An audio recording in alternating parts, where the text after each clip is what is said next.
Salut à tous. Salut.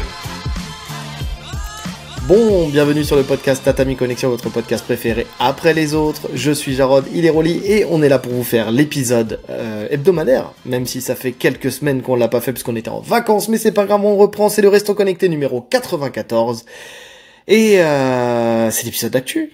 On n'a pas énormément de sujets, mais bavard qu'on est, je suis sûr qu'on tiendra au moins une heure, si c'est pas plus.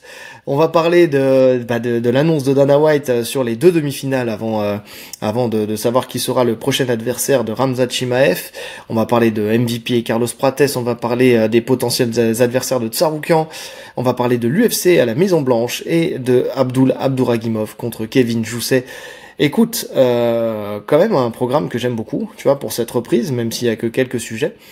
Avant de commencer, on va parler du partenaire du moment, Import Fight. Donc Import Fight qui est un site de textile et de matériel de sport de combat qui ne vend du matériel, des marques en tout cas, internationales qui ne sont vendues en France que sur Import Fight, que ça soit Corner, que ça soit Hit and Move, que ça soit Primo, des marques de boxe thaï, des marques de MMA qui sont de qualité puisqu'elles sponsorisent des combattants pro de MMA. Corner par exemple, c'est une marque qu'on retrouve beaucoup aux États-Unis. Que ça soit pour Belal Mohamed, que ça soit pour Alex Pereira ou Anthony Pettis. Voilà, c'est ce genre de matériel qui sponsorise ces combattants-là. Avec le code Tatami10, vous avez 10% de réduction sur tout le site, donc n'hésitez pas, le lien sera en description si vous voulez avoir du style en étant différent des autres. Ça se passe sur Import Fight. Et on va commencer avec un sujet qui m'intéresse parce qu'il fait suite en fait à tout un tas de choses qu'on s'est dit, à des craintes qu'on avait eues. RDR, Renier de Rieder, va affronter Anthony Fluffy Hernandez donc bientôt. Ça a été bouclé pour le 18 octobre à Vancouver. Et en fait, on a Dana White qui nous dit que ce combat-là et le combat de Nassourdine Imavov contre Caio Borralho nous fera savoir qui sera le prochain prétendant au titre de la catégorie des poids moyens. Donc Chimaev qui vient de prendre la ceinture des 84 kilos contre Dricus du Plessis à l'UFC 319. Nassourdine puis Caio Borralho ont été chacun leur tour backup de ce combat puisque Nassourdine l'était puis il a refusé de l'être. Enfin en tout cas il a laissé tomber le backup au profit de Caio Borralho. C'était déjà une crainte que j'avais à cette époque-là et je m'étais dit on ne sait jamais si un des deux qui pull out, ça passerait sous le nez de Nassourdine. Visiblement, je sais pas en fait comment ça a été perçu par l'UFC. Alors tout le monde dit en France surtout qu'il a eu raison, que c'est le prochain. Lui-même a fait une sortie médiatique en disant comme quoi il était le prochain et qu'il n'y avait pas de débat là-dessus et que tout le monde le savait. Caio Borralho a déjà dit que si jamais Khamzat Chimaev voulait combattre rapidement, il laisserait volontiers le combat contre Nassourdine Imavov à Paris pour se préparer pour Khamzat Chimaev, surtout pour Abu Dhabi, puisqu'il voulait combattre rapidement à Abu Dhabi. Renier de Rieder aussi a dit qu'il pouvait combattre. Et puis finalement, écoute, je pense que Dana White aime le profil de Renier de Rieder. Il a dit il a combattu 4 fois cette année, c'est quelqu'un que j'aime beaucoup. J'adore les gens qui sont enclins à combattre plusieurs fois, ce qui est le cas de Nassourdine aussi, hein, ça on peut pas le dire non plus, il a jamais rien refusé. Mais bon, il dit on va voir comment tout ça évolue, mais à la fin on aura un challenger chez les middleweight pour le titre de Khamzat Chimaev. Ces combats ont d'énormes implications. Donc ouais, ça sent la douille. C'est ça. Ça sent la douille. Tu te prends une grosse carotte en fait parce que Nasso il était classé numéro 1. C'était le challenger évident jusqu'à il y a encore un mois et demi. Tu vois, c'était la suite logique. Il y avait juste à attendre, limite même pas accepter le combat contre Borralho. Et tu te retrouves à partir dans un truc où t'es plus sûr de rien et où en plus tu sens. Enfin, moi je le perçois comme ça. Hein. Je sais pas si tu penses pareil, mais je pense que oui. Que la priorité pour Dana White, ça serait plus RDR. Tu vois là, dans son schéma préféré, ce serait que RDR prenne la victoire sur Fluffy et faire un gros combat de Rieder contre Khamzat. Après, je pense aussi que le fait que Khamzat ait gagné favorise ce combat. Si ça avait été Dricus, je pense que la question elle se pose pas. Si Dricus gagne, je pense que Nassour est le prétendant légitime. Là maintenant, si on veut parler vraiment de gros fights, dans la tête de l'UFC, c'est RDR contre Ramzat. Il se dirige vers ça. Écoute, je suis entièrement d'accord avec toi. Aussi sur le fait que ça soit en fonction du champion qui est ressorti de cet affrontement.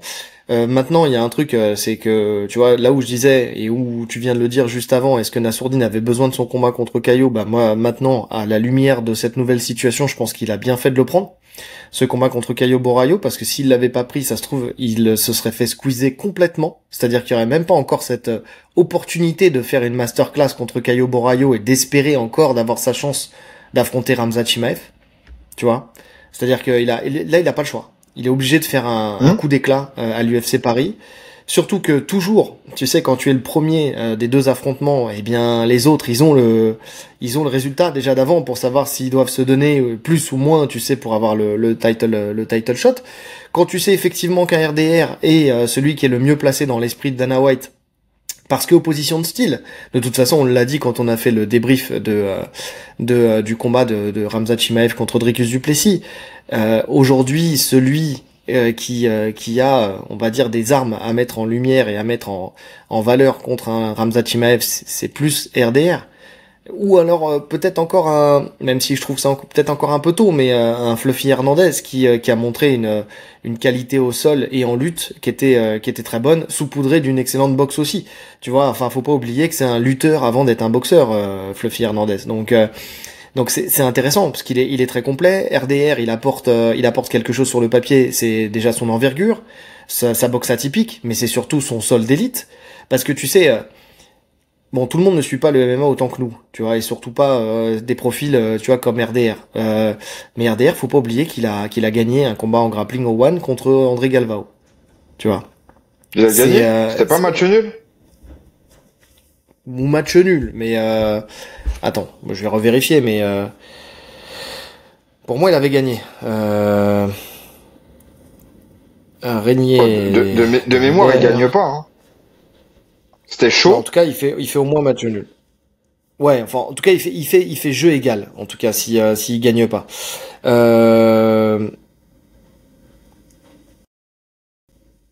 Ah oui, match nul, effectivement, match nul. Ouais, t'as raison. Oui, bon, match nul, mais match nul avec un combat qui était ultra serré. Tu vois, c'était vraiment, enfin moi qui c'est la m'attendais à définition voir du match nul. Hein. un Galvao. Non mais tu vois, c'est ça. Non mais oui, parce qu'en plus, non mais parce que c'est match nul aussi parce que c'était du sub only. Tu vois, il y avait pas de scoring. C'était soit je crois de mémoire, hein, c'était du sub only. Si tu gagnes pas, t'as pas de Ouais. t'as pas Non de mais vainqueur. le combat était très serré. Match nul.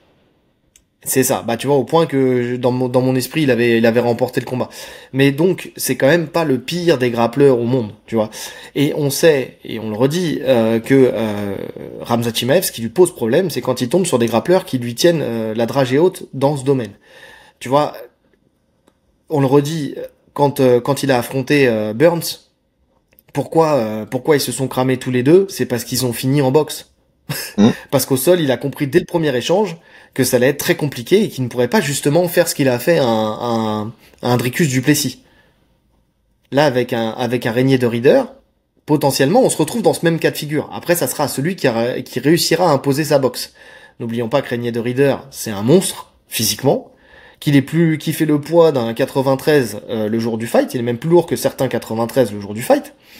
C'est quand même quelque chose. Tu vois, c'est des éléments à mettre en lumière. Tu vois. J'entendais sur Jab Life Aldric qui disait que pour lui le profil le plus enclin à travailler contre justement comment dire Khamzat Chimaev, c'était Nassourdine. Parce que très bonne lutte, une lutte typée dagestanaise aussi, donc tu sais en mettant en lumière le fait que quand il y a eu le combat contre Alice Kirov, tu vois, il y avait ce truc où il avait pu contrer la lutte justement de Chimaev et puis après derrière bon bah ça s'était réglé en boxe, sauf que là en boxe bah Nassourdine est une classe au-dessus. Je suis d'accord pour la partie boxe. Maintenant, est-ce que Nassourdine a la lutte d'Alice Kirov? Je sais pas. Pour l'instant, on a vu une très bonne lutte. Je ne pense pas. Maintenant, je suis assez d'accord pour dire que dans les profils présentés, dans les 4 noms qui ressortent, je mets en termes de style, hein, de compétences qui peuvent poser problème à Khamzat, je mets RDR. et juste derrière, je mets Nassourdine. Parce que Nassourdine amène quelque chose de dangereux quand même pour Chimaev. Dans sa vitesse, dans ses déplacements, dans sa précision au niveau des frappes. Et il nous a montré aussi qu'il pouvait déconnecter, tu vois. Alors il va pas t'éteindre net, mais il frappe suffisamment fort pour forcer l'arbitre à arrêter et pour te sortir du combat. Donc je pense que Nassourdine a une carte à jouer quand même. Ça reste un profil Bien intéressant que sûr, je veux voir contre Hamza. bien sûr. Mais Fluffy aussi, hein. Fluffy Hernandez, il faut pas le mettre de côté non plus, parce que certes, il a peut-être un peu moins d'expérience que les deux autres, mais il faut pas oublier qu'il a soumis à l'UFC et euh, Et Rodolfo Vieira Vieira et Dolidze. et Dolidze, en sachant que les deux n'avaient jamais été soumis en MMA, tu vois. C'est lui le premier à avoir soumis Rodolfo Vieira et soumis Dolidze, et surtout pour Dolidze, avoir fait une masterclass mieux que n'avait fait Nassourdine Imavov. Oui, bah après, les styles font les fights. C'est pas comparable. Les styles font les fights, oui, certes, mais je veux dire, Fluffy Hernandez, il a dominé Dolidze dans tous les compartiments, Hum. tu vois. C'est-à-dire que Nassourdine, de mémoire, il l'avait dominé en boxe, il l'avait dominé en lutte, mais parce que en fait, tu te rends compte que Dolidze, c'est pas non plus le meilleur des lutteurs, il donne beaucoup son dos, mais parce qu'il sait que derrière, il va se mettre en turtle et puis il va attaquer au sol. Mais au sol, tu vois, il n'y avait pas eu de continuité. Enfin, c'est ça aussi qui avait fait. Je crois que c'était une décision partagée contre Dolidze, si je me trompe pas. Je m'en rappelle pas. Faudrait que je revérifie, mais je crois que c'était une split. Mais en tout cas, pour le coup, là, il n'y avait pas de split possible. Même si ça avait été au terme du combat, s'il l'avait pas étranglé, de toute façon, c'était un combat à sens unique. T'es sûr que Donc, c'était Fluffy, faut pas le mettre de côté. t'es sûr que c'était une Je suis en split? train de vérifier. Ouais. Je suis en train de vérifier. Donc ouais, en tout cas, les trois profils, ils sont intéressants. Mais Régnier de Rider, pour l'instant, sur le papier, c'est celui qui apporte le plus de danger au sol. Et on sait que de toute façon, pour un Ramzat Chimaev, c'est surtout le côté ah non, majority, pardon. C'est pas une split, une majority. Mais c'est pas une décision unanime quand même. Hum. Euh, donc oui, ce qui pose le plus de problèmes à Ramzat Chimaev pour l'instant, c'est quelqu'un qui lui tiendrait la dragée haute au sol. Et pour l'instant, sur les trois profils, celui où on a la certitude où il y aura une vraie opposition au sol, c'est avec Régnier de Rider. La certitude sur le papier. Après, dans la cage, on peut être surpris. Hein. Sur le papier. Bien sûr. Non, non, mais bien sûr. Oh oui. Effectivement. Effectivement. Et là, pour le coup, je vais te dire, si Ramzat Chimaev, il fait une masterclass comme il a fait à Dricus Duplessis à Régnier Derrider au sol, là, Là, c'est je m'incline. compliqué, là. Ah, là, franchement. Ah là, je m'incline. Mais là, la KT, elle est morte, en vrai. Pour un petit moment, la S'il fait KT, elle est ça, ouais. morte. S'il fait ça, ouais. Ouais. Et s'il le fait de la même manière qu'il a combattu contre Dricus, elle est morte dans tous les sens du terme. C'est-à-dire qu'il n'y a plus de hype sur cette KT. Oh mon Ouais. dieu. Mon dieu. Ça, c'est pour qu'on relance un peu les commentaires, tu vois, c'est pour ça. Mais en tout cas, alors, pour revenir sur ces deux combats, les deux combats sont intéressants. Là, franchement, là, il y a quand même un très bon renouveau sur cette KT qui devient super Mhm. intéressante. Fluffy, tu sais, il sort un peu de nulle part. Il est monté, il a pris ses combats, mais c'est pas quelqu'un qu'on attendait forcément. Comme moi personnellement, il a fait sa place. Et RDR aussi, il est monté très très vite, hein, avec des débuts. Il me semble que son premier combat, en plus, il était vraiment pas fou à l'UFC. Ok, on a été coupé, Monsieur Rolly reçoit trop d'appels. Et ça fait couper l'application, donc on va essayer de reprendre là où on en était. Donc tu disais que t'aimais le renouveau de la catégorie. Ouais, j'étais sur RDR, il me semble, où je te disais que lui aussi, il est sorti. Enfin, il vient d'arriver. Son premier combat, il était pas emballant à l'UFC. On s'attendait pas à grand chose finalement. Et puis petit à petit, il est monté. Et puis il a gagné sa place, hein, parce que tu vois sur son dernier fight. Alors même s'il est très serré, mais faire une perf comme ça contre Whittaker, ça valide toujours le fait de monter. Whittaker, ça reste quand même un énorme test dans cette KT. Et puis en face, t'as Nassourdine qui a gravi toutes les étapes une par une.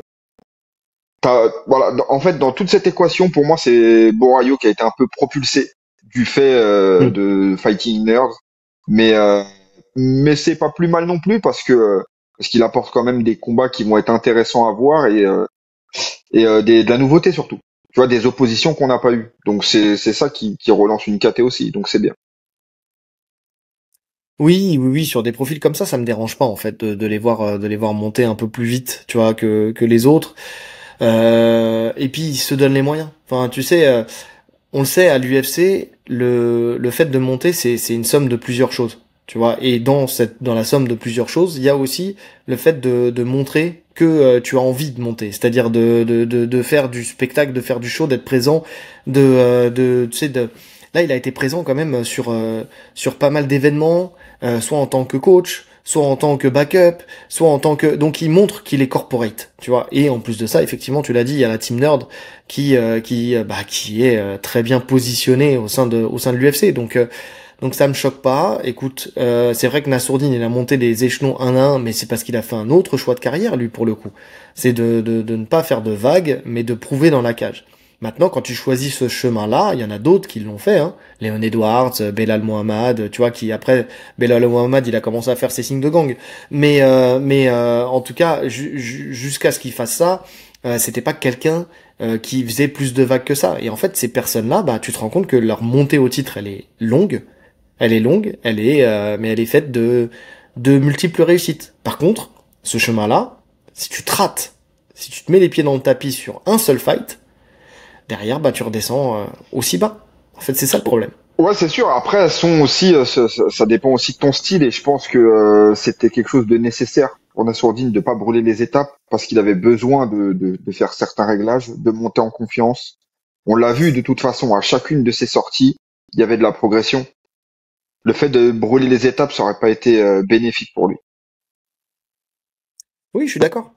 Je suis d'accord, effectivement, et c'est pour ça que chacun voit midi à sa porte. Aujourd'hui, il commence d'ailleurs, maintenant qu'il a passé ces étapes-là, et c'est là où tu le sens aussi qu'il se sentait peut-être pas aussi légitime à l'époque, et je crois qu'il l'a dit dans une interview. Aujourd'hui, il se sent légitime. C'est pour ça que d'ailleurs, il commence à faire plus de trash talk, plus de vidéos humoristiques, et d'ailleurs, il est très bon là-dessus, hein.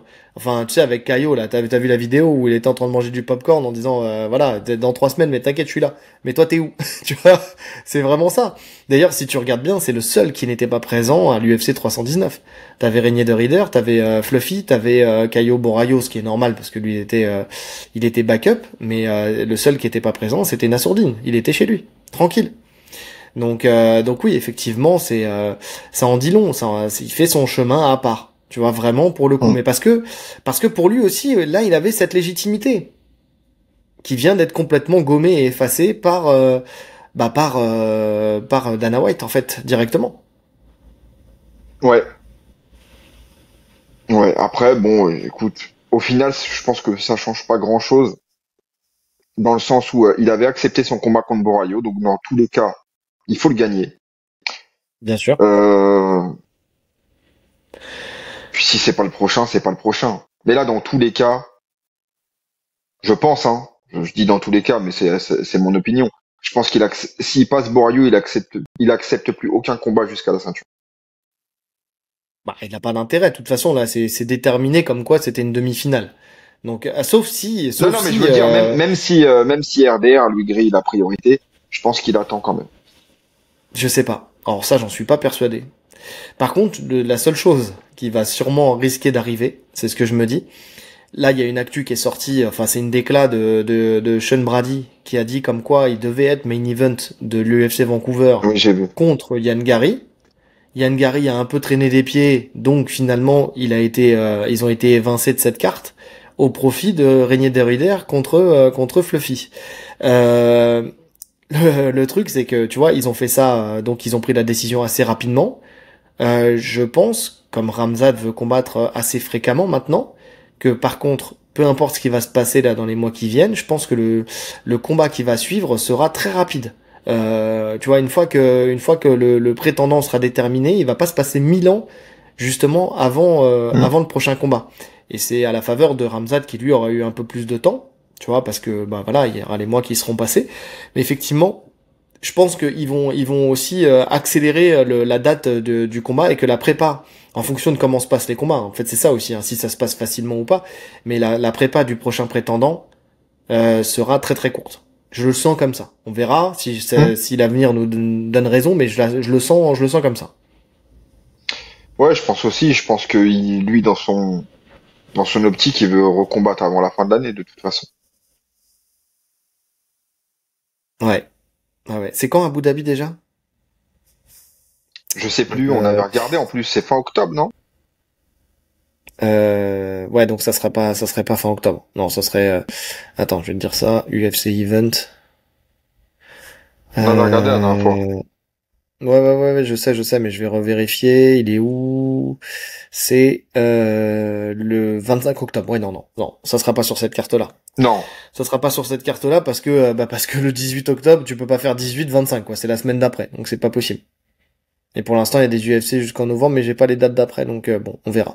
Et même On pour verra, le fight, même si c'est Nassour ou c'est Caio qui prennent le fight, 6 septembre, c'est le 6 septembre l'UFC Paris. 6 septembre, ouais, c'est la semaine, Ouais, pas la donc semaine prochaine. Enfin, 6 c'est pas septembre, fin octobre. Ah, ça serait délicat, hein.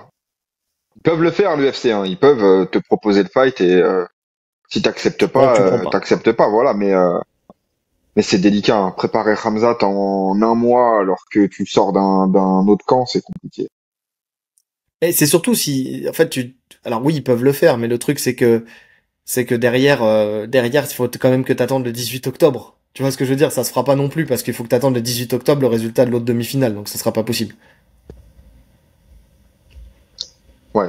Ouais, non, mais moi je pense pas qu'ils l'attendent forcément. Si tu vois, t'as un Nassour qui claque un KO de fou à l'UFC Paris, il y a possibilité qu'il passe tout de suite, même sans avoir le résultat de l'autre combat. Ah, je sais pas. Si vraiment ça s'enchaîne que ça s'enchaîne fin octobre, finalement ça change rien. Et puis juste après, le prochain combat, tu mettras le vainqueur de RDR Fluffy. Ouais, je sais pas. Je sais pas, écoute, faut voir. Faut voir. J'ai pas le, je pense pas qu'ils le feront parce que justement RDR c'est celui qui on le voit hein, qui est le plus pressenti donc je pense pas si ça avait été l'inverse peut-être mais pas dans ce sens-là, je pense pas. De toute façon, on va le savoir très très vite ça. On va le savoir très vite. Bref, on enchaîne justement avec l'un des partenaires d'entraînement justement de Chimaev pour cette UFC 319, Arman Tsarukyan, qui lui aussi était dans une posture un peu délicate avec l'UFC, puisque ça y est, bon, on le savait de off, mais maintenant c'est officiel, Dana White a bien avoué que c'était pas un problème de dos, mais un problème de cutting qui a fait qu'il a pull out sur sa chance au titre contre Islam Makhachev. Donc voilà, maintenant c'est dit. Le fait que ça soit dit, que l'abcès soit crevé, j'ai l'impression quand même que tu sais, on commence à être dans la grâce présidentielle. Tu vois ce que je veux dire? C'est le fait de l'annoncer maintenant, que ça reste plus secret. Je pense qu'on commence à être dans la grâce présidentielle. Mais c'est pas pour ça qu'il aura un combat pour le titre, parce que lui, il ne voulait que ça, que le titre. Visiblement, il serait capable d'accepter un combat intermédiaire, on va dire. Il a dit, j'ai parlé avec Dana White hier. Ils ont dit qu'il s'organisait peut-être un combat contre quelqu'un, à Abu Dhabi ou au Qatar, peut-être Gaethje, peut-être Hooker, peut-être Paddy. Je préfère Paddy. Oui, je le comprends. Mais Paddy, Je le comprends. Paddy, il est booké, non? Paddy, il n'est pas booké encore. Ah ouais? Il me semblait qu'il était booké contre Justin Gaethje. Non? Alors j'ai dû voir une image qui Oui, m'a en induit fait, en le erreur. problème, c'est c'est ça, il y a trop d'images Ouais, ouais. en ce moment. Tu vois, donc Paddy de Saroukian, c'est Paddy, intéressant, hein. ah, Paddy Tsarukyan, c'est très intéressant. Attends, je vais aller sur Sherdog. Sur Sherdog, non, il n'y a pas de combat d'annoncé. Ok. Donc non, oui, non, oui. Alors pour moi d'ailleurs, c'est le combat le plus intéressant pour Tsarukyan aussi. Je pense qu'il a raison. Stratégiquement, c'est celui qu'il faut prendre parce que Gaethje, bon, on sent que là, on est sur la fin.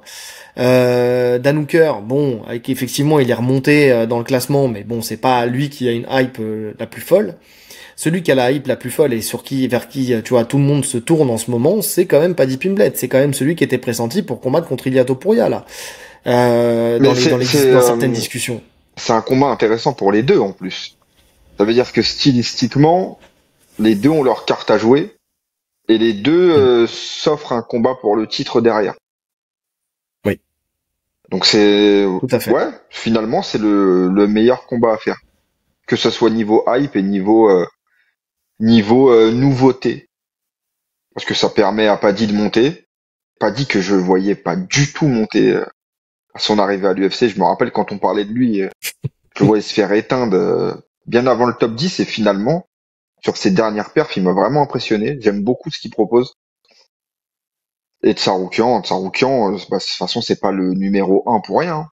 Il nous a montré quand même qu'il avait un sacré niveau et oh, l'UFC n'est pas toujours objectif, on le sait. Il y a des mecs qui vont rater 10 cuttings et puis ça pose pas de problème. Lui, il rate un cutting et puis on le boycotte, quoi. Hum. Oui, je suis d'accord. Je suis d'accord. Effectivement, tu rates un cutting et ça pose problème. Après, c'est parce que c'était un profil qui, pour l'instant, je pense que c'est une question de calcul. Je pense que c'est même pas une question de combattant, c'est une question de calcul. Il savait qu'il y avait un Ilia Topuria à faire monter et il fallait qu'il passe devant tout le monde. Donc forcément, là, ils ont eu l'opportunité. En fait, il leur a laissé l'opportunité de de faire le combat. Je pense qu'il voulait à la base, c'était Islam Makhachev Photo pour rien. contre justement Topuria. Bon, finalement, l'envie de monter d'Islam Makhachev a fait que ils se sont dit bon bah c'est pas grave, on va lui offrir la ceinture. Et c'était mieux, en tout cas peut-être, d'avoir un Oliveira dans un premier temps plutôt qu'un Tsarukyan. Oliveira où on savait qu'il y avait des chemins de victoire. Il y en a aussi contre Tsarukyan, c'est pas le problème, mais il y a des chemins de perte plus grands aussi, tu vois, contre Tsarukyan. Je pense que dans le calcul, dans la balance, ils ont préféré faire ça. D'ailleurs, derrière, je pense qu'ils sont toujours dans l'idée de faire Makhachev contre Topuria, et c'est d'ailleurs pour ça qu'ils ont fait comprendre à Tsarukyan de lui dire, écoute frérot, il faut absolument que tu acceptes un autre combat parce qu'on te le donnera pas tout de suite. Je pense que lui aussi, il en a pris conscience aujourd'hui. Mm. Tu sais, les choses ont changé entre le moment où il y a allé pour combattre pour le titre et le fait qu'aujourd'hui il ait le titre. Tu sais, je pense qu'il y a aussi dans la tête de Tsarukyan, il a compris que ils allaient attendre le combat de Makhachev de Makhachev, oui, JDM. contre Della Maddalena, tu vois. Ouais. Donc c'est pour ça, je pense il en a conscience. Maintenant, c'est comment tu te places le mieux possible pour la suite. Et pour se placer le mieux possible, effectivement, Paddy Pimblett, c'est le combat à faire. Parce que je pense que dans l'esprit de beaucoup, Paddy Pimblett, c'est le combattant aussi, peut-être un des combattants les plus faciles. Oui. Bah oui, c'est ça le truc. C'est sûrement le mec qui va t'apporter le plus de hype. En tout cas, un des mecs qui va t'apporter le plus de hype. Et dans ta tête, tu dis ça reste un combat facile parce qu'il a un style, ouais, il a un style particulier, Paddy. Maintenant, particulier mais très efficace. Mm. Puis il est énorme. Il est énorme dans la KT1. Tu le vois hein, quand même. Hein, quand tu l'as vu faire son face-à-face contre Topuria. Enfin, tu vois qu'il est Ouais. énorme. Et puis de toute façon, maintenant on peut le dire, hein, on voit sur sa dernière perf. C'est un grappleur d'élite. Je parle en MMA, hein. Mm. Dans sa KT là, au sol, c'est un bourbier. C'est un bourbier. Ça veut dire que on a vu ce que ça a donné contre Oliveira. Plusieurs fois, il y a eu des alertes, c'était très chaud. Je vais pas comparer leur niveau technique, je vais seulement parler d'efficacité. Je pense qu'actuellement, Paddy est plus dangereux en termes de soumission qu'Oliveira. Mhm. Oui, c'est pas déconnant de le dire. Je parle pas du En tout niveau cas, global techniquement, tu vois. pas moins Mais dangereux. voilà. Pas moins dangereux, ça c'est sûr. En fait, si tu veux, il a un peu cette magie de la soumission qu'a un peu perdu Oliveira, même s'il est toujours aussi fort. Disons qu'Oliveira, aujourd'hui, il a besoin d'être dans une posture favorable pour gagner, tu vois. D'aller chercher un dos.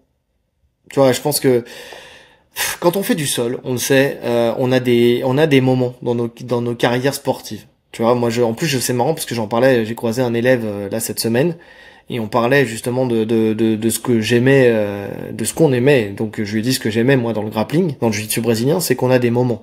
Tu sais, il y a un moment où je passais dans le dos de tout le monde et j'ai étranglé tout le monde. Et puis d'un coup d'un seul, je continuais à prendre le dos, mais j'arrivais plus à étrangler. Puis après, j'avais plus de mal à prendre le dos. Et puis alors, je me suis mis sur la monte. Et puis de la monte, j'ai fait du bras-tête. Et puis, enfin, tu vois ce que je veux dire. Et en fait, tu te rends compte que dans ta carrière, tu sais, tu as des cycles. Il y a un moment c'est ci, après c'est ça, après c'est autre chose, après c'est autre chose. Et puis après tu reviens sur un cycle que tu avais avant. Et en fait tu fais des choses différentes. Et il y a eu un moment où Oliveira, je pense, il était excellent sur le dos à soumettre avec des triangles, des clés de jambes, ce genre de choses. Et puis après tu as eu la période des guillotines bras-tête. Et puis là récemment c'était sa période du dos. Où il prenait le dos, il mettait un knockdown, il prenait le dos, il allait étrangler. Et puis voilà, tu vois. Comme tu le dis, il mettait un knockdown. Ça veut dire que la soumission, il pouvait pas la prendre il ne la prenait pas comme ça. Il construisait pas sa soumission. Il la construisait par sa boxe finalement. Quand tu vois ses dernières soumissions, c'est parce qu'il touche durement debout. Là où je sens qu'un Paddy, il peut chercher la soumission par du grappe pur. Je suis d'accord. Mais surtout avec une variété de soumissions un petit peu plus grande aujourd'hui, avec un panel. Ouais, mais tu vois, il amène de la folie. Tu vois, il va Oui. pas hésiter à sauter sur un triangle sauté, il va pas hésiter à sauter sur une guillotine, il va pas. En fait, finalement, tout ce qui faisait la magie d'Oliveira et ce qu'il faisait perdre aussi par moment, parce que justement on lui reprochait ça, et bah Paddy il l'a encore. Et pour l'instant, ça fonctionne. Je suis d'accord, c'est parce que justement ce que j'allais dire, tu parlais de magie et d'opportunisme, tu vois, quand il attaque sur un Bobby Green ou Bobby King, vous l'appelez comme vous voulez, une guillotine suivie d'un triangle parce qu'il a réussi à isoler le bras et en fait il finalise sur son triangle. Écoute, tu vois, ça c'est le genre de choses effectivement qui n'est pas commune. Alors si, quand tu fais du grappling, c'est commun de passer d'une soumission à l'autre, mais dans le MMA, c'est pas commun. Donc t'as pas l'habitude de défendre. Tu vois, on parle de lutte en chaîne avec un Ramzat, on peut parler de grappling en chaîne avec un Paddy, tu vois ce que je veux dire? Et donc c'est un peu ça. Et surtout la différence je pense, entre Paddy et Oliveira aujourd'hui, c'est que Paddy, lui, s'il tombe sur le dos, il va se relever. Oliveira, quand il tombe sur le dos aujourd'hui, il se relève pas. Mm. Il tricote avec ses jambes. Tu vois, où il va attendre que l'arbitre les relève. Enfin, tu vois, c'est rare de le voir se relever en première intention, tu vois, directement. Parce que t'as pas dit qu'il tire la garde, hein. Il est collé dos à la cage, il va sauter, il va attaquer une jump C'est guard, ça. tu vois. C'est ça le truc. Ou un triangle, même il peut monter très haut, un triangle, Ah, c'est ce que je te à la dis. volée, Triangle à de la la cage. volée quand il est dos à la cage. Donc non, c'est un très bon choix si ça se fait. Je pense que ça va se faire parce que dans les deux cas, ça reste intéressant. S'il gagne, si Paddy gagne, on aura enfin ce combat Ilia Paddy où il s'était clashé il y a quelques années maintenant, qui avait fait beaucoup parler. On s'était dit ils s'affronteront jamais parce que c'est pas la même KT. Finalement, maintenant il y a l'occasion de le faire. Et l'UFC de toute façon fera monter la sauce pour que ça se fasse. Et pourquoi pas en Angleterre même. Les deux sont européens. Ça pourrait faire un combat de fou en vrai. Après, bon, c'est pas l'avantage du champion. Ça serait plus logique que ça soit sur ses terres à lui. Mais tu fais ce genre de combat en Europe, c'est énorme. Ce genre de combat en Europe, c'est énorme. Bon, là, ça sera, ils ont dit, hein, Abu Dhabi ou au Qatar. Donc, ça sera pas en Europe. Ouais, bon, écoute. Ça sera aux horaires Donc, européens, c'est déjà ça. c'est aux horaires européens, c'est déjà ça, effectivement. Donc, attends, j'étais en train de chercher l'UFC Rio, mais j'ai pas la date. Ah, si, non, c'est pas là. Bref. Parce que c'était pour le prochain. Bon, bref. Oui, parce que la prochaine des choses, c'est justement MVP qui veut Carlos Prates à l'UFC Rio. Donc les deux étaient sur la carte du 319 aussi. Les deux ont gagné, l'un contre Cannonier sur une décision unanime et une masterclass.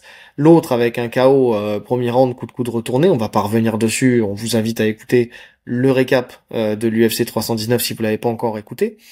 Et Prates avait appelé Edwards pour un co-main event à Rio, mais MVP lui préfère Prates pour le coup. Il aimerait bien, en tout cas, avoir Prates entre les mains. Et Prates, lui, dit qu'il est 100% d'accord. Je suis prêt à 100%. Et il ne me touchera pas avec... Non, c'est lui qui dit ça, c'est MVP. Il dit je suis prêt à 100% et il ne me touchera pas avec ce coup de coude. Je vous le dis maintenant, c'est un super combat et c'est ce genre d'adversité que je veux. J'adorerais aller au Brésil. J'aimerais vraiment y aller, donc oui. Et il dit qu'il a toujours su qu'il était au niveau justement de l'UFC et qu'il pourrait en fait s'exprimer au plus haut niveau, donc au niveau de l'UFC justement, et qu'il le prouve et qu'il a encore à prendre encore un peu de confiance, mais que petit à petit, tu vois, il va aller chercher les finishes qu'il allait chercher au Bellator à l'époque. On a posé la question à Prates en conférence de presse justement après le fight, puisque c'était le combat d'après, donc il est arrivé après pour répondre à la question.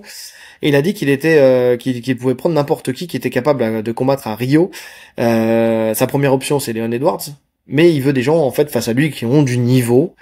Et donc MVP pour le coup, c'est quand même un gros nom à battre. Hein. Bah écoute, moi ça m'intéresse pas plus que ça. À choisir, je préfère Edwards aussi. Bah il y a même en choix de carrière en fait. Déjà on a un MVP qui passe d'une caté à l'autre. Donc MVP dans ce qu'il demande, tu sens qu'il n'y a pas vraiment de recherche d'accession au titre. Et ce que je peux comprendre à ce niveau de carrière, c'est qu'il veut des gros fights en fait. Il veut seulement des gros fights. Je pense qu'il veut des grosses bourses. Et ça.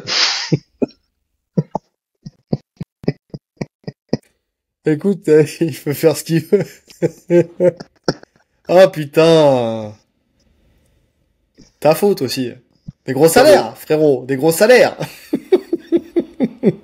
En fait, tu vois, ils sont pas du tout sur le même cheminement les deux. T'as un Prates qui est encore dans une course au titre, qui est dans un chemin sportif, là où MVP sur la fin de carrière, il est là pour avoir des gros fights. Battre MVP pour Prates là tout de suite, je vois pas vraiment ce que ça peut lui apporter, si ce n'est de la hype, mais de la hype il en a déjà, que ce soit par ses finishes à lui ou par son équipe. Donc là, la recherche de hype, elle n'est pas forcément nécessaire. Par contre, prendre un Edwards par exemple, te place tout de suite pour être un prochain prétendant à la ceinture. C'est beaucoup plus intéressant. Ben exactement, parce que Edwards il est classé 4. Donc oui. Et stylistiquement, c'est jouable, tu vois. classé. Parce que prendre MVP, c'est toujours prendre une incertitude. Surtout quand t'es un striker. Tu vois. Yann Gary, quand il prend MVP, il me semble qu'on avait vu Yann Gary vainqueur dans notre analyse, mais parce qu'il pouvait imposer du sol, il pouvait imposer de la lutte, etc. Là, on est sur un duel striker versus striker. Il y a personne en tant que 100% striker qui peut dire je vais battre MVP à 100%. Ça reste toujours un combat délicat parce que tant que t'es pas dans la cage avec lui, il y a beaucoup trop d'incertitudes sur ton style. Donc finalement, t'as beaucoup à perdre et t'as pas énormément à gagner. En tout cas, en termes de classement qui vont te rapprocher pour la ceinture. La seule chose, c'est le nom, en fait, qui porte. C'est juste ça. C'est le fait d'être Michael Venom Page. En fait, c'est pour ça que je dis c'est un nom, c'est un gros nom, tu sais, à battre. Mais effectivement, d'un point de vue sportif, effectivement, ça n'apporte rien. Là, tu vois, je te disais, Carlos Prates, il est passé 9, donc il vient d'intégrer le top 10. S'il bat Leon Edwards, ça le met tout de suite dans le top 5. Tu vois, il fait encore un bon. Tu vois, MVP, il est top classé. 10, il va à la porte du top 5. MVP, il est classé Et en en fait, welter. c'est ce que je regardais, non. Il n'est pas Tu vois, classé en Walter. aucun intérêt. Mais après, Canonnier. Attends, que je dise pas de Canonier, il bêtises. était 9. Non? Attends, j'essaie de voir. Ah, Canonnier, attends, il est où Canonnier? Attends, je te dis une bêtise en fait. Je te dis une bêtise. Canonnier, il est 11. Mais attends. Ah, mais non, mais de toute façon, la question, elle se pose pas. C'est-à-dire que, en fait, non, mais c'est là où, en fait, tout va mal. C'est que Prates, il est en mi-moyen, tu vois. Bah Et que, évidemment. Bah, c'est ce que, et que mais MVP, en fait, il voudrait redescendre, en fait, pour le coup. Parce que là, il a été, en fait, il a changé. Ils non l'ont mis mais en dans le fait, classement maintenant des moyens. Donc, il est classé je me 10. rends compte que tu m'écoutes pas en fait. Que je Non, mais viens de parce te que j'étais dire. en train de chercher. Ça, Pardon. C'est parce que j'étais en train de chercher en même temps. les KT n'ont rien à voir. Les Bah, c'est KT n'ont ça. rien à voir. Alors c'est pour ça que je te dis qu'il n'est pas dans une recherche de combat pour la ceinture MVP. Il est là pour avoir des gros fights. Il veut passer d'une KT à l'autre. En C'est plus, ça. on Oui. l'a vu, hein. En plus, on avait parlé juste avant, quand on a fait le débrief de son combat, où on s'est dit, on pense qu'il va s'installer en 84 parce qu'il était énorme, Bien il sûr. était ultra massif. Je vois pas bien l'intérêt. Ni pour lui. Alors pour lui, si. Pour lui, il y a de l'intérêt parce qu'il il call out un striker. Donc il sait que toute la partie lutte, ce qui finalement lui pose le plus de problèmes dans la cage, eh ben il y en a pas besoin. Ça va être un combat. Tu vois, même s'il perd, il se dit bon, ça va être un combat que je vais pouvoir gérer et ça va être surtout un gros combat financier. Oui, oui, Maintenant, et puis en plus, pour Prates, c'est un aucun intérêt. striker et puis de la team nerd. Donc pareil, hein, il y a toujours cette hype de la team nerd où tu sais que directement ça fait parler. Après, je pense que Carlos Prates, tu vois, il a dit OK n'importe qui à Rio, mais parce qu'il voilà, il sortait de son combat, il était sous l'euphorie de son combat, il a pas réfléchi véritablement à la Je suis pas chose. sûr. Les deux, on les a vus en boîte de nuit derrière en train de faire le... Moi, je suis pas sûr. Hein. Je pense il peut accepter ce fight parce que déjà, il veut absolument combattre à Rio. Je pense que tous les il veut combattre Brésiliens devant sa veulent. mère. Ouais, Non, tu il veut vois. combattre devant sa mère. Ouais, En ouais, non, fait, mais c'est ça le truc. c'est quelque chose de très important. Et au-delà de l'adversaire, je pense que la priorité là, c'est de fighter sur cette carte. Donc potentiellement, il va accepter n'importe qui. Je suis pas sûr que ce soit une bonne idée. Ouais, ouais, non, je suis d'accord, je suis d'accord. Non, mais après, c'est une réalité quand même que le fait, ah oui, attends, qu'il est, c'est le 11 octobre. En plus, c'est demain, tu vois ce que je veux dire? C'est demain. Donc il va prendre aussi le truc, c'est comme c'est demain, il va prendre ceux qui sont prêts à combattre en fait. C'est pour ça quand il dit je vais prendre n'importe qui, c'est effectivement c'est demain. Léon Edwards, je suis pas sûr qu'ils prennent un combat aussi rapproché, tu vois. Je suis pas sûr qu'il aille jusqu'au Brésil. Je suis pas sûr que, non, j'y crois pas.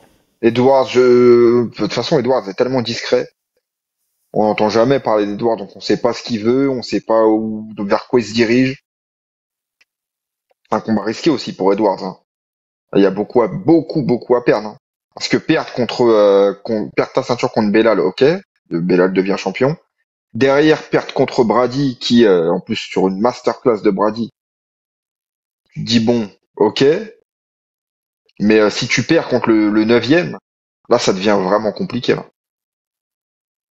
Ah bah oui. Et je suis d'accord. Ouais. Shavkat Rakhmonov, il est encore blessé. Bah j'ai l'impression, on n'entend plus du tout parler de Shavkat.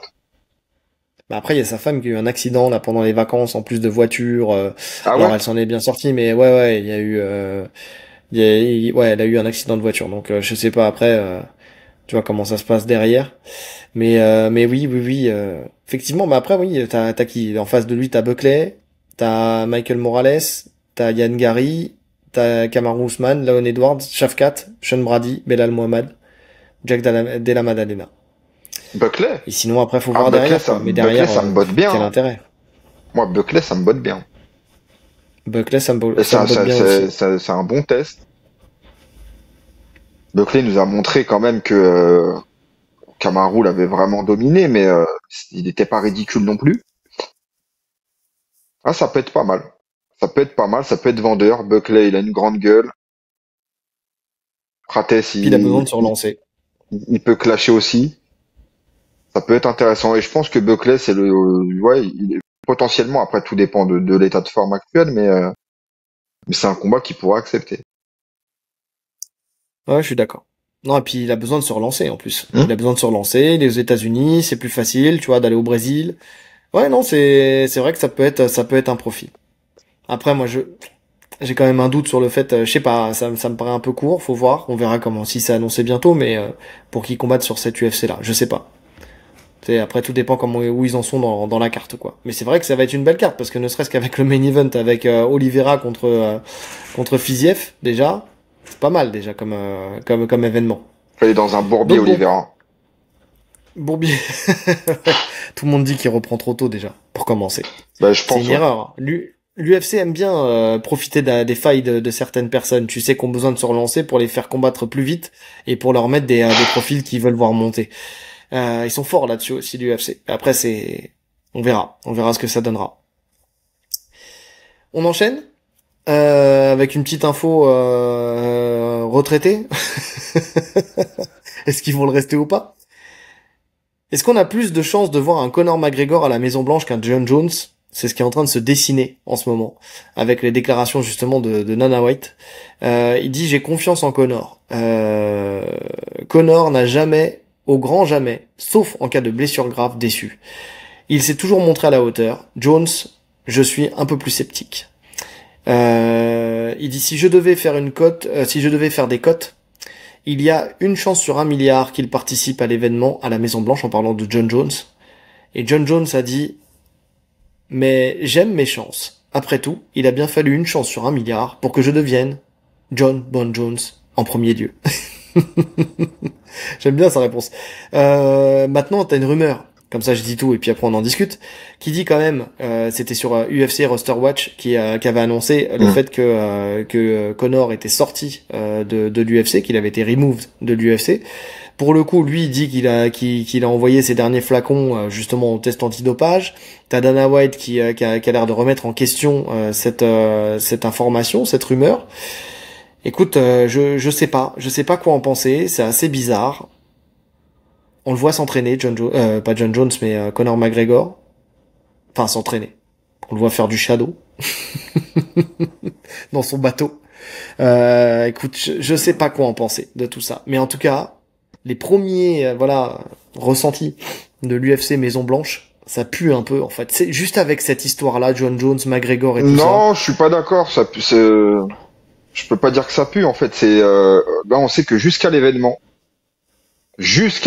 Maison Blanche, on va entendre parler de ça. On va entendre parler de Conor, on va entendre parler de tous les retraités potentiels pour faire une carte de folie. Et au final, ils seront potentiellement pas là. C'est même quasi sûr. Et puis on aura les mecs actuels qui feront une carte de fou et puis voilà. Mais ça, c'est sûr que pour nous tenir en haleine, il y aura ça qui va ressortir tout le temps. Alors là, maintenant, à partir de maintenant, tous les mois, il y aura l'affaire Conor, il y aura l'affaire John Jones. Et est-ce qu'ils seront là, est-ce qu'ils seront pas là, et puis on les verra commencer un camp, et puis finalement non, et c'est comme ça pour chaque gros événement en fait. Tu vois, pour la sphère, Oui. c'était comme ça. Pour tous les événements Pour le 300, c'était comme historiques, ça. voilà. Oui, Pour bien l'UFC sûr. 300, il y a un tel qui va revenir, nanana. Et au final, ça fait parler. Et Conor, qu'il soit là ou pas, moi je m'en fous. Ça n'apporte plus rien en fait. Ça n'apporte plus rien. Jones, pareil, ça fera super longtemps sans combattre. Contre qui? Pourquoi? Ouais, je m'en Aspinal a fiche. fermé la porte déjà. Ouais, mais il a raison. Il lui a fermé la porte pendant des années. Il aurait tort de lui ouvrir. Bien sûr. Non, je suis d'accord. Quand je dis ça pue, c'est justement pour ces raisons-là. C'est-à-dire qu'on va revenir dans ce sempiternel cycle d'infos qui n'en sont pas. Tu sais, donc en fait, c'est aussi pour dire que on va pas tu sais, on va pas en parler dans tous les sens à chaque fois, chaque semaine et faire Ah oui, c'est tout le inutile. truc jusqu'à pendant un an. C'est inutile. Donc là, on en parle parce que voilà. Ce qui était intéressant, c'était de voir que Dana White, tu sais, qui avait encensé John Jones pendant des mois et des mois et des mois. Là, change son fusil d'épaule. Après, est-ce qu'on peut l'en blâmer avec ces énièmes écarts, tu sais, en dehors de la cage, ce qui fait que effectivement, même si sportivement il peut être présent, judiciairement parlant, il peut pull out à tout moment. Ça, c'est un vrai problème. Et imagine, il faut demander le casier judiciaire des combattants pour entrer à la Maison Blanche. Et ben voilà. Déjà, bon, dans les deux cas, c'est mort. Il y en a plein qui vont pas rentrer. Ouais. Mais tu me diras, c'est pareil aussi, hein. Tu sais que Conor, là, il a été reconnu, donc ça y est, c'est acté. Il a violé, il est reconnu comme violeur, selon la justice. En fait, l'appel, la Ah ouais. deuxième instance, Tu l'a vois, reconnu en tant que violeur. Donc, j'avais même pas suivi ce truc parce que pour moi, Conor, il est sorti complètement de la sphère MMA. C'est-à-dire que je suis d'accord. je ne suis même plus, je ne suis plus rien de ce que fait McGregor. Moi, je l'ai su au travers d'un autre podcast, hein. Je vais être très honnête. Je me demande si c'est pas quand je suis rentré du Portugal, je me suis refait une bonne partie des Jab Life, ce que j'ai envoyé justement à Alex Herbinet. D'ailleurs, il produit tellement que même en 15 heures de route, j'ai pas fait le tour. Mais non, mais c'est un truc de ouf. Je lui dis bravo. C'est fort. J'ai dit C'est très bravo. fort. Franchement, honnêtement, en 3 semaines, je peux pas faire 15 heures de podcast. Enfin, tu vois, il a fait plus de 15 heures de podcast avec Aldric. Donc bravo. Mais je crois que c'est là où je l'ai entendu, effectivement. Donc oui, non, les deux, en fait, moi c'est ça qui m'énerve. Tu vois, tu sais, là, typiquement, tu vois, on était dans l'UFC 319 et on a eu affaire à des fans hardcore avec Khamzat Chimaev. Tu vois, je le dis, mais comme on a des vagues comme ça, tu sais, ça fait assez longtemps qu'on est dans le game du podcast pour savoir qu'il y a des combattants et des combats où tu sais que tu vas avoir des gens que tu n'as jamais vus avant qui vont réagir. qui vont s'inventer une expertise pour beaucoup, parce que ils ont décidé que ce combattant-là, quoi qu'il fasse, il chierait sur la table, ça serait la bouse la plus belle et la moins odorante du monde. Tu vois, c'est comme ça, c'est la vie. Et derrière, en commentaire, ils nous diront oui, il a fait un gros caca, mais c'est pas grave, c'était le meilleur du monde. Donc, tu vois, non mais le fait d'être fan t'amène à avoir un jugement biaisé. Je crois, moi, tu vois, je vais te le dire très honnêtement, que John Jones et Conor McGregor sont les deux combattants. Je dis ça pour ça, en fait, c'est les deux combattants qui m'ont vacciné du fait d'être fan. Tu vois, on était toi et moi déjà très objectifs. Tu vois, on essaie de mettre le côté amour d'un combattant quand même à part quand on fait le podcast. Donc c'est pour ça quand on vient nous dire vous êtes trop fan de qui, de quoi, de qu'est-ce. Non, on essaye quand même d'être la plupart du temps le plus objectif possible et le plus factuel possible. Et ben, tu sais, avec ces deux combattants là et leur carrière et ce que c'est devenu et à quel point il y a eu grandeur et décadence, tu sais. Je crois qu'en fait, c'est les deux combattants qui m'ont vraiment le plus vacciné sur ce truc-là et qui fait que derrière en fait, tu peux avoir un train technique, tu vois, tu peux rentrer dans un train technique, une hype technique, mais plus une hype d'un nom et d'un storytelling, tu vois. Et en fait, c'est pour ça que je serais pas dans un train storytelling avec Topuria. Dans un train technique peut-être, mais pas dans un train storytelling, tu vois. C'est comme ça au moins, il y a pas de déception derrière s'il se prend les pieds dans le tapis et qu'il tire sur le frein d'urgence, tu vois. Donc c'est un peu la même chose.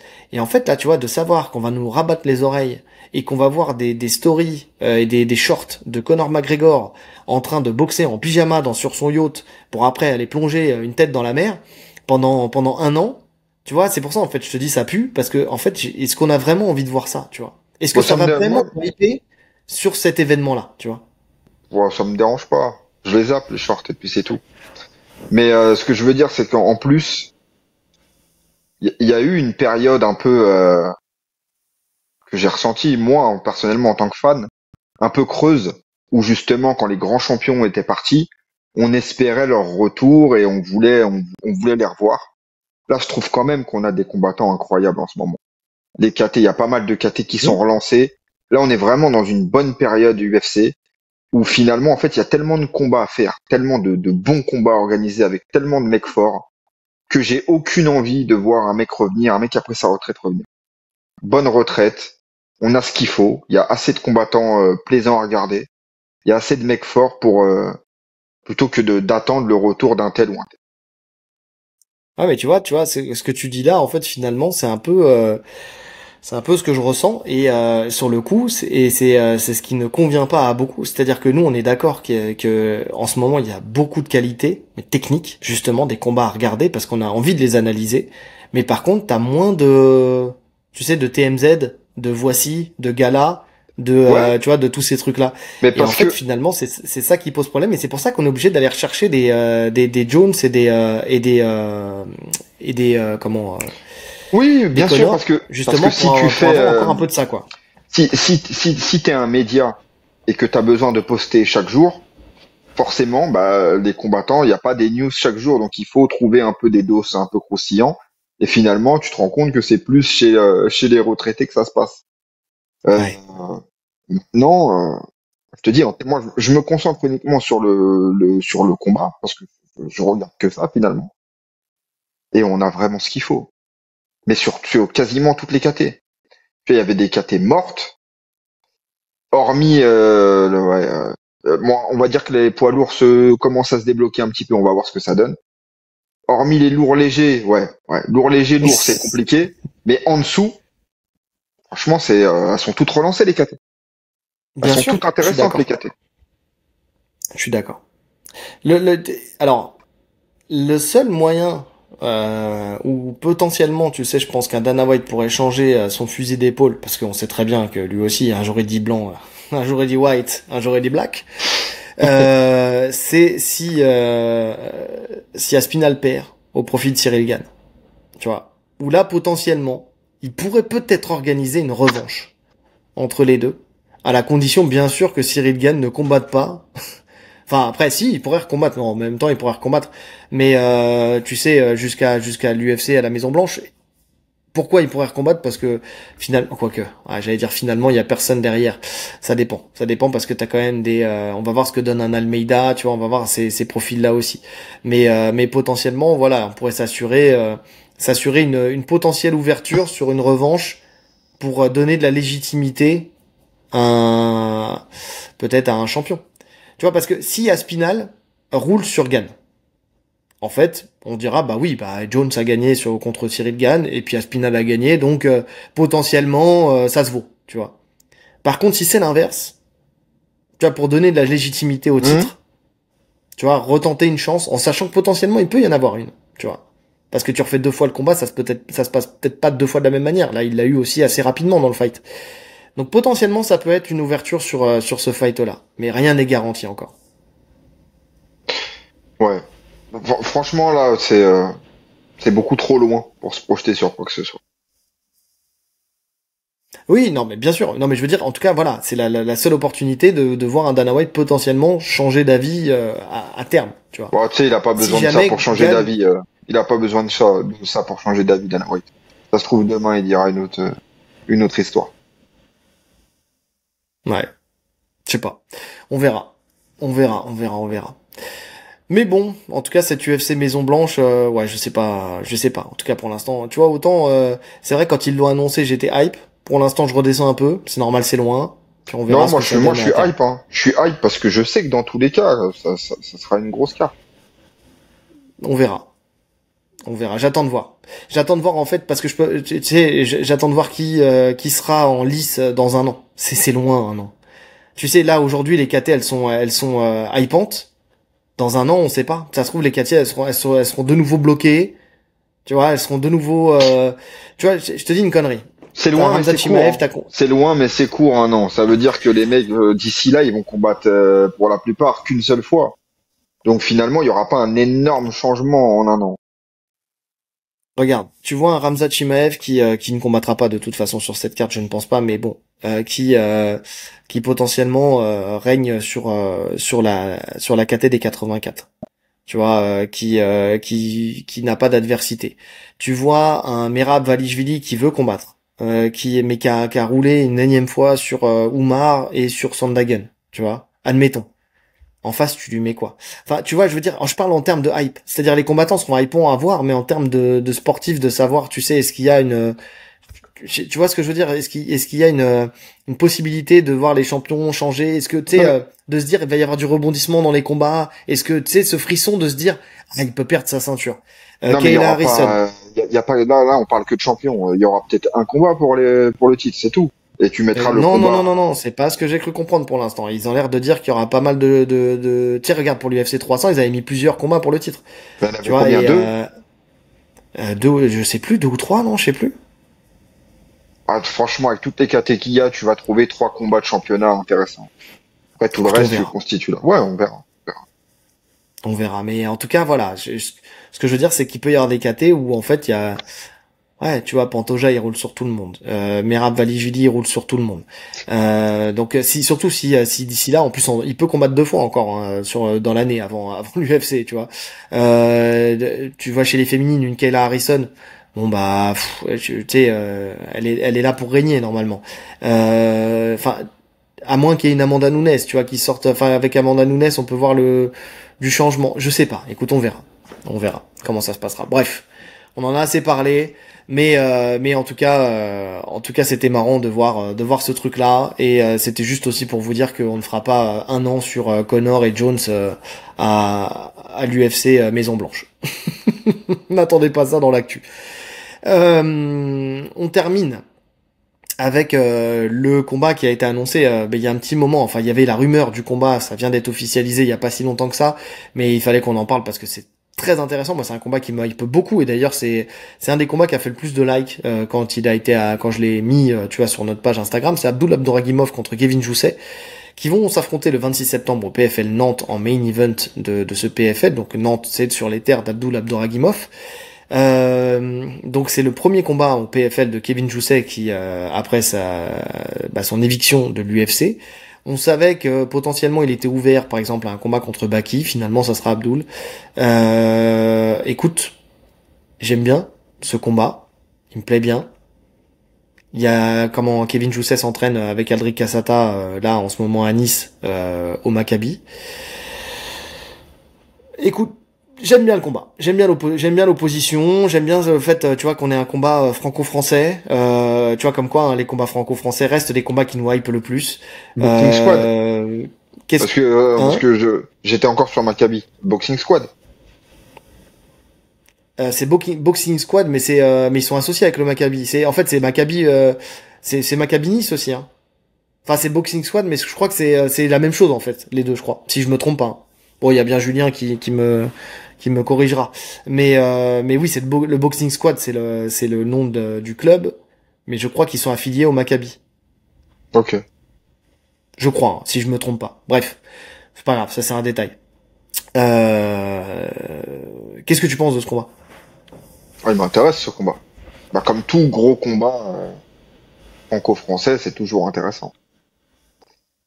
C'est toujours intéressant. T'as Abdul qui, on l'a dit, hein, qui a perdu beaucoup de hype à un moment bah, quand il était chez Ares.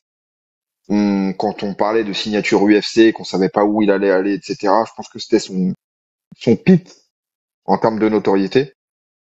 Et en signant au PFL, tout ça on l'a déjà dit, hein, en signant en même temps que Doumbé surtout, finalement il a été éclipsé par la lumière que Doumbé a prise. Et on a fini par quasiment plus entendre parler d'Abdul, alors que ça reste un des combattants français les plus forts. Et je pense que Jousset là, il peut lui apporter.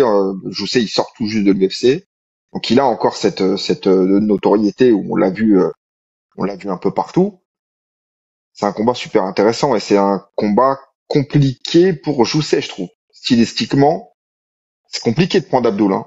Franchement, tu veux te relancer dans une nouvelle orga, tu viens de signer au PFL, prendre directement Abdul. Alors oui, le combat va bien fonctionner médiatiquement, mais en termes de niveau, c'est un sacré fight. Ouais, je suis d'accord. Après, tu sais, sur le manque de hype d'Abdul, il y a aussi de la faute d'Abdul pour le coup, parce que pour le coup, sa communication, elle est désastreuse.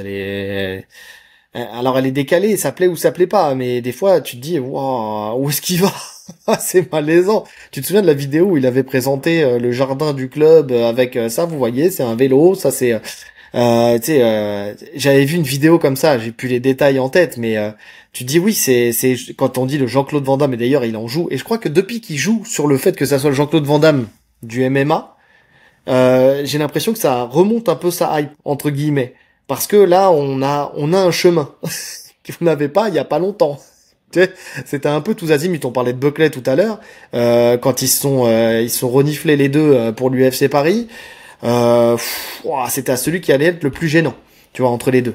Donc là maintenant il assume le truc, il danse comme Jean-Claude Van Damme, il s'habille comme Jean-Claude Van Damme, il fait des grands écarts, il fait des coups de pied à la Jean-Claude Van Damme. Ok, bon, pourquoi pas. Donc je préfère ça. Maintenant sorti de tout ça, effectivement, il a besoin de se relancer. Il a déjà combattu un vétéran de l'UFC sur son dernier combat, si je me trompe pas. Je crois de mémoire qu'il a battu. C'est son dernier combat ou celui d'avant, je sais plus. Et là, donc, avec Kevin Jousset, effectivement, il prendrait un deuxième vétéran de l'UFC. Je pense que c'est pas anodin non plus de prendre des vétérans de l'UFC quand tu sais qu'Abdul vise l'UFC à terme. Tu vois, quand même, c'est quand même quelqu'un qui veut aller dans cette organisation-là. Et, euh, et donc, d'un point de vue management, je pense que c'est plutôt intéressant. Effectivement, je suis d'accord avec toi. Je pense que le combat est plus en la faveur d'Abdul parce que Kevin Jousset est un bon striker, mais on le sait, il est très droit sur sa position. On sait que c'est un bon judoka, mais attention, Abdul, c'est un lutteur exceptionnel. Et surtout, on sait qu'au sol, il n'y a pas match. Non. C'est tout. Faut dire ce qui est. Non, au En sol, fait, il n'y a le pas truc, match. c'est qu'au sol, il n'y a pas match. Il y a rarement match avec Abdul. Hein. C'est un des meilleurs Non, c'est un grappleurs monstre. Au sol, c'est un monstre. je vais pas dire de la planète parce que je dirais n'importe quoi, mais dans la sphère MMA, c'est un des meilleurs grappleurs. Tu vois? Non, c'est un monstre. Au sol, ceinture. Voilà. D'ailleurs, on le voit hein, quand il combat.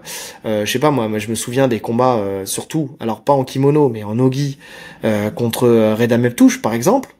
Bah tu vois, Reda préfère le prendre en kimono que le prendre en nogi. Quand il fait les championnats de France, quand il fait, ouais, ne serait-ce que les championnats de France de jiu-jitsu brésilien, il remporte KT absolute, sans problème, sans problème. Tout en ayant une carrière de MMA, tu vois. C'est pas un mec qui fait que ça. C'est ça qui montre Oui. encore que le niveau est vraiment ouf. Donc non, non, ça s'annonce compliqué. Mais ça reste un combat intéressant sur le papier à voir. Et qui va attirer beaucoup de monde et de toute façon, c'est ce qu'on veut pour le MMA français. Ce genre de Bien sûr. rencontre là, c'est parfait. C'est parfait. Et en Tu vois, plus de ça, si t'as un Kevin Jousset, je suis pas spécialement le PFL, mais ce genre de fight, je le suis. Donc c'est-à-dire que cette carte, je vais la regarder. Parce que ça m'intéresse. oui, tout à fait. Oui, c'est vrai que moi, je regarde en fait pas des cartes, je regarde des événements, enfin, je regarde des combats, tu vois, du PFL. C'est ça? C'est Ça fait exactement ça. partie des combats que je vais regarder. Ouais, je suis d'accord.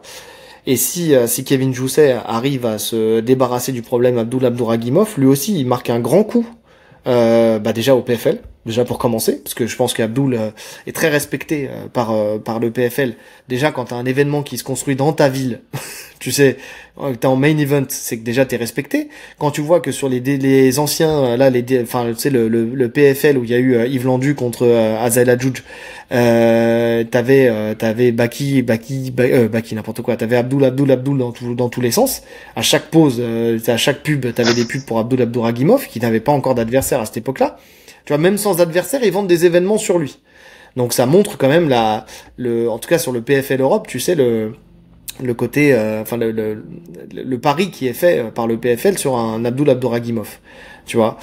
Donc si Kevin Jousset arrive à se débarrasser de lui entre guillemets, hein, quand je dis ça sans animosité aucune, derrière ça lui ouvre des portes et potentiellement, tu vois, je sais pas après Baki, je sais pas où ça en est. Par contre, tu sais, d'un point de vue PFL, ARES, tout ça, ça aussi, je suis pas suffisamment pour savoir comment ça se passe parce que je crois qu'il va défendre sa ceinture Je crois à qu'il lui l'ARES reste là. un Mais combat à la reste sur le contrat. mais il a quand même un contrat aussi avec le PFL. Enfin, c'est un peu compliqué. Franchement, honnêtement, lui, par contre, sa carrière à PFL Ares, il a combattu au Ares, mais sans. Enfin, je sais pas, c'est compliqué. Bref. Ouais, c'est Mais compliqué, c'est vrai. si en tout cas il a la possibilité de garder son pied dans le PFL avec un contrat et que Kevin Jousset le souhaite, le veut, l'appelle, bah ça fait un combat qui m'intéresse aussi énormément, tu vois. Il serait mortel ce combat. Faut que je sais pas, Abdul. Sinon ce combat n'arrivera pas. Mais Oui. ça serait intéressant. Très intéressant. Tu Donc vois, franchement, en France, il y a vraiment, il y a de quoi faire. Hein.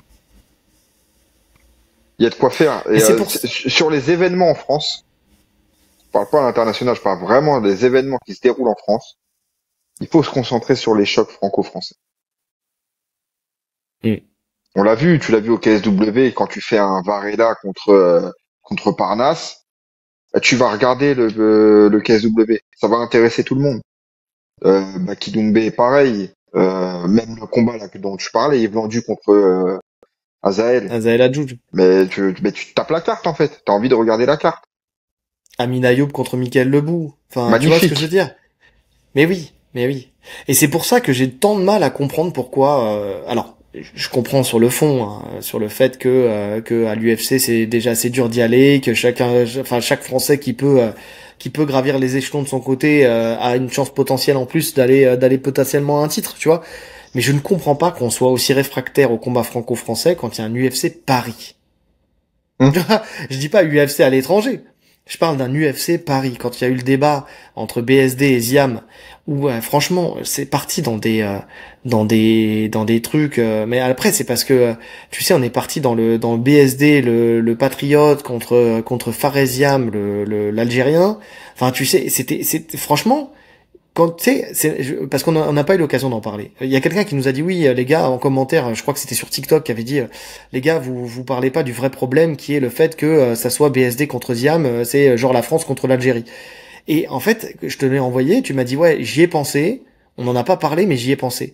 Et j'étais à tellement de kilomètres de me mettre ça en tête. Et quand j'ai vu qu'après derrière ça faisait les débats sur tous les podcasts, et je me suis dit en fait, on est vraiment un pays de teubés. et je vais faire une dédicace à Bunaimin avec une tub majuscule. Parce que, sérieusement, on en est là, dans ce pays, à se dire qu'on va se priver, par exemple, d'un Xiam BSD, Mais t'es parce surpris? qu'il y a non, mais c'est ça qui m'inquiète, mais je peux quand même le dire, tu vois, qu'il y a des fachos d'un côté, et des fachos de l'autre. En fait, finalement, tu vois que d'un côté et de l'autre, pour moi, c'est des extrémistes de chaque côté. Tu vois ce que je veux dire? Qui vont dire absolument, ouais, attends, BSD, c'est un connard de facho, et puis l'autre, ouais, mais c'est un connard d'Algérien. Mais les gars, mais on s'en fout. Putain, et comme j'ai dit, et je vais le dire ici, parce que comme ça, on peut le dire sur cette chaîne, le monde du MMA, le monde de l'UFC a survécu à Khabib Conor. Non mais, le monde de l'UFC a survécu à Khabib contre Conor. Vous croyez vraiment qu'on va pas survivre à Xiam contre BSD? Il y a pas, alors oui, il y a peut-être 2-3 connards qui vont se battre dans le public ou se battre Non, à mais en l'extérieur. plus, Et le encore, c'est pire. même pas sûr. Non, mais le pire, c'est que il y avait énormément de trash talk entre Conor et Khabib et les tensions montaient d'un côté et de l'autre. Ziam, BSD, mais ça va se passer parfaitement entre les deux. Immense Bien sûr. respect. Les deux ne sont pas des mecs qui trash talk pour rien. Les deux se connaissent, les deux se respectent. Mais tout serait bien passé en fait. Et tu mets ce combat sur cette carte. Mais ce combat, il hype tout le monde. Mais Mais bien sûr. c'est un des combats que j'attends le plus sur la carte. Mais bien sûr.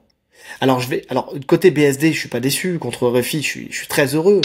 Mais Xiam, son affrontement, voilà, je pense qu'il a été gâché son affrontement. Enfin, sa place à l'UFC Paris, elle est entachée, elle est un peu gâchée par ça, quoi. Non, je suis d'accord. C'est très compliqué. Et effectivement, l'UFC qui peut-être à la base n'avait pas conscience de ça, au vu du tollé que ça a fait sur les réseaux sociaux et de toutes les prises de parole, peut-être qu'ils se sont dit effectivement à terme, bah non, on va peut-être pas faire ce combat-là parce qu'effectivement, il y a peut-être un risque sécuritaire. J'y crois pas trop, moi personnellement. Moi, j'y crois Il y en a pas. qui le disent, moi j'y crois pas non plus. Moi, je pense que l'UFC, ils en ont rien à foutre de ça. Et que, tu sais, parce que finalement, sécuritaire, non. Il y aura pas eu de problème sécuritaire. C'est juste que l'ambiance aurait été dégueulasse sur les réseaux sociaux pendant un petit moment. C'est plus ça, en fait. C'est ce qui se serait passé, mais comme il se passe à plein de, dans plein Comme de ça a déjà moments, été le cas. comme ça a déjà été le cas plein de fois, tu vois, sur des événements sportifs, sur d'autres choses.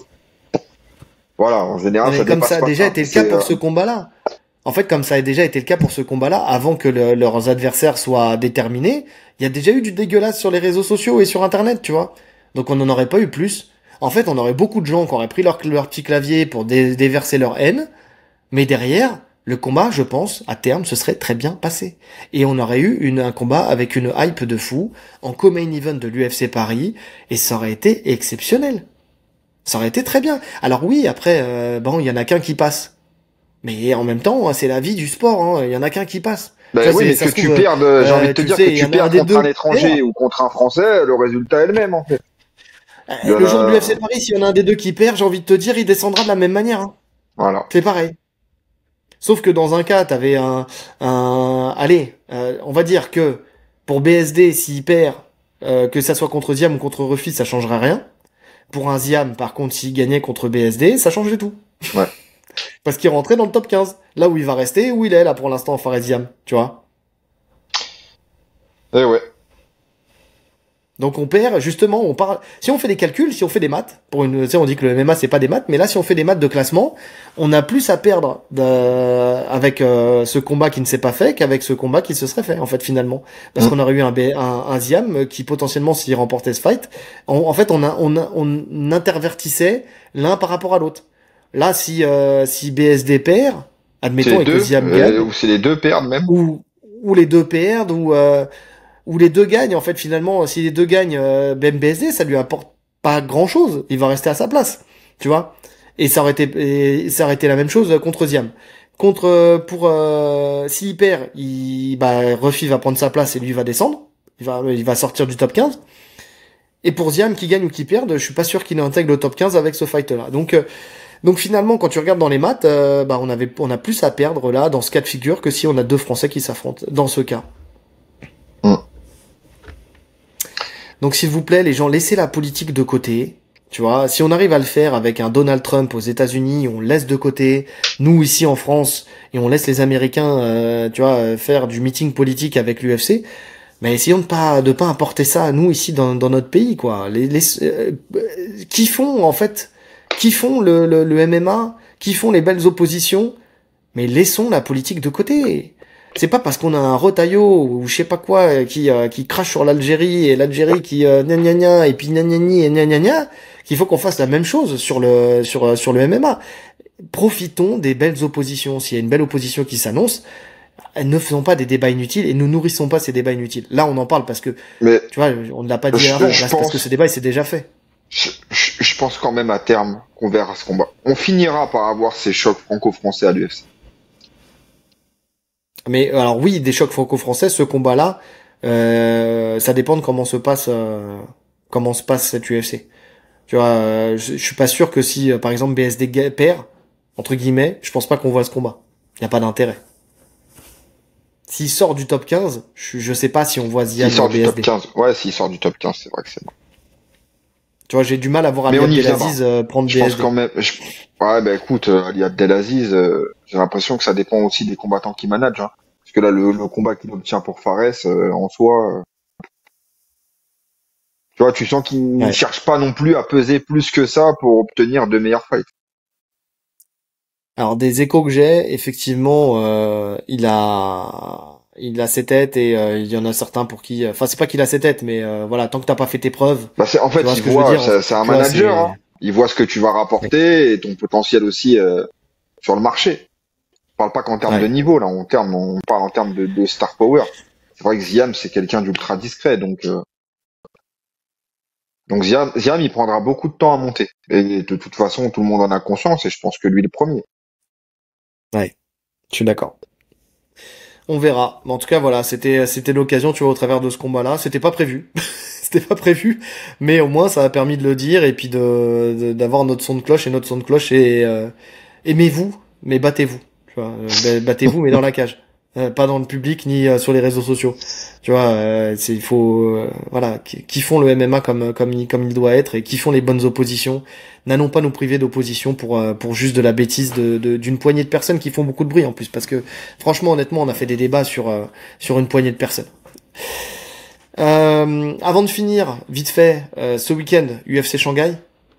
Je pense qu'on est d'accord pour dire que nous, notre main event, c'est le co-main. C'est Ortega contre Sterling. C'est un combat que j'attends beaucoup. Franchement, ce duel de grappleurs.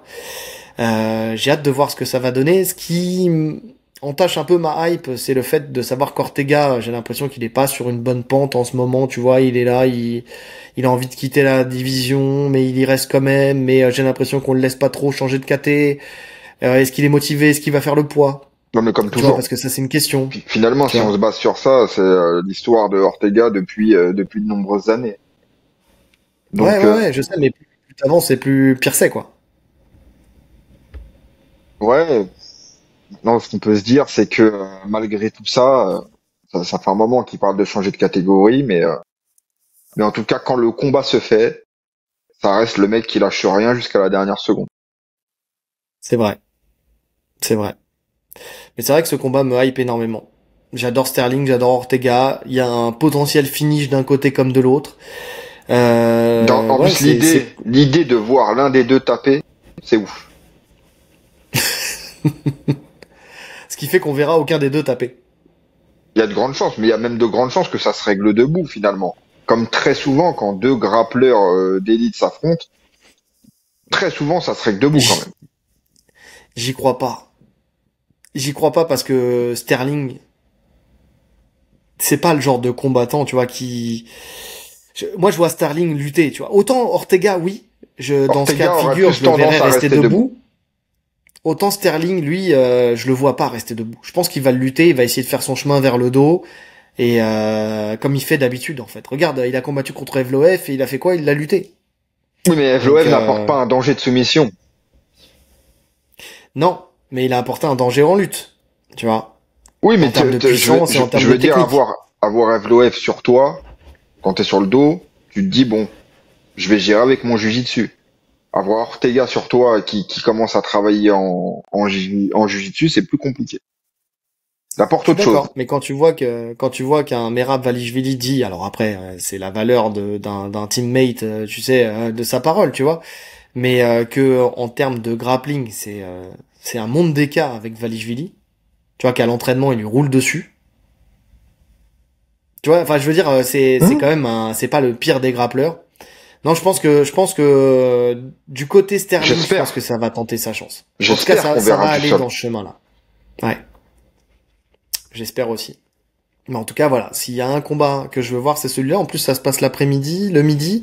Enfin, je sais pas vraiment si je serai dispo pour le regarder à ce moment-là. Sinon, je regarderai le récap ou la rétrospective, parce que je crois qu'il le repasse le soir après sur C'est le RMC. soir, ouais. C'est à partir Mais de en tout cas, c'est 21 gratuit. h ou 20 h. Ouais, c'est gratuit sur Twitch. En tout cas, Ok. le midi, ouais, c'est gratuit sur Twitch. Et franchement, il y a toute la carte. Bon, le main event, écoute, Paul Walker. Johnny Walker. Johnny Walker, Paul Walker, il va pas revenir pour combattre, je te le dis. This is a long way without you, my friend.